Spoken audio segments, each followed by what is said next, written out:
नमस्कार। क्या कभी सोचा है कि सिर्फ एक सोच किसी की पूरी जिंदगी बदल सकती है? आज हम एक ऐसी ही कहानी देखने वाले हैं, एक भिखारी की जो एक सफल व्यापारी बन गया। आखिर ये बदलाव हुआ कैसे?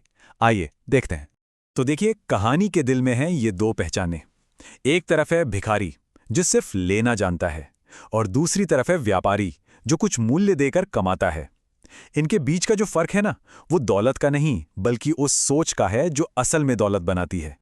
तो फिर सबसे बड़ा सवाल यही है कि एक भिखारी एक व्यापारी में बदल कैसे सकता है? यही बदलाव इस कहानी का सार है, और इसका जवाब हमारी सोच के तरीके में ही छिपा है। तो हमारी कहानी शुरू होती है एक भीड़-भाड़ वाले रेलवे स्टेशन से। यहीं पर एक भिखारी रहता था।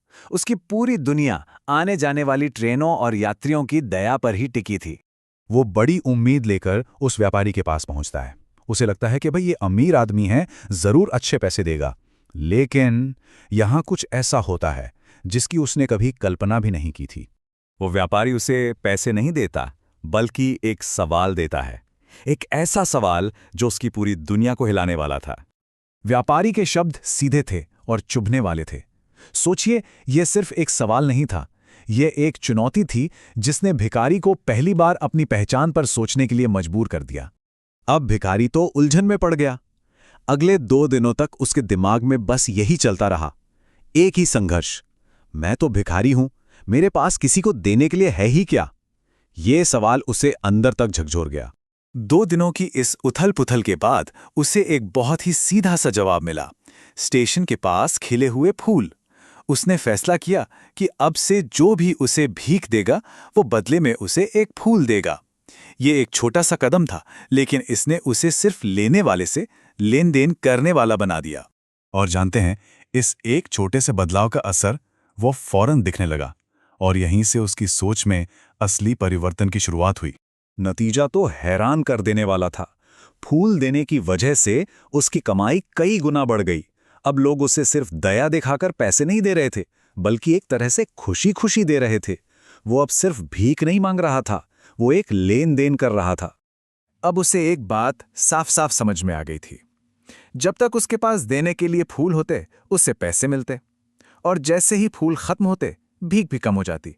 ये व्यापार का पहला और सबसे जरूरी सबक था। पहले कुछ मूल्य दो और फिर मूल्य पाओ। कुछ समय बीतता है और कहानी अपने सबसे जरूरी मोड़ पर आती है। एक दूसरी मुलाकात होती है और एक ऐसा सच सामने आता है जो सब कुछ बदल कर रख देता है। इस बार का सीन बिल्कुल अलग था। वो भिखारी डरा हुआ याचक नहीं था, बल्कि उसमें एक आत्मविश्वास था। वो उस व्यापारी के पास गया और गर्व से कहा, आज मेरे पास आपको देने के लिए कुछ है। व्यापारी ने फूल लेकर मुस्कुराते हुए कहा, बहुत बढ़िया, आज तुम भी मेरी तरह एक व्यापारी बन गए हो। ये शब्द, ये सिर्फ तारीफ नहीं थी, यह एक नई पहचान थी, एक नया दर्जा था। और बस उसी पल उसके दिमाग में जैसे एक बिजली सी कौंधी। उसे अपनी असली पहचान का एहसास हुआ। वो मन ही मन में जैसे चिल्लाया, मैं भिखारी नहीं हूं। ये उसकी जिंदगी का सबसे बड़ा पल था। उसे एक झटके में सब समझ आ गया। अरे, लोग उसे भीख नहीं दे रहे थे, वो तो उसके फूलों की कीमत चुका रहे थे। वो तो एक व्यापारी था, लेकिन अब तक खुद को भिखारी समझ रहा था। उसकी असली बेड़ियां बाहर नहीं, उसके अपने दिमाग के अंदर थीं। इस एहसास के बाद वो भिखारी फिर कभी उस स्टेशन पर नहीं दिखा। कहते हैं 6 महीने बाद जब वही व्यापारी उसे फिर से मिला, तो वो सूट बूट पहने एक सफल फूल व्यापारी बन चुका था, जो व्यापार के सिलसिले में दूसरे शहर जा रहा था। तो इस पूरी कहानी से हमें सीखने को क्या मिलता है? चलिए सफलता के इस सार को जरा समझते हैं। देखिए, इस कहानी का जो केंद्र है वो है लेन देन का सिद्धांत।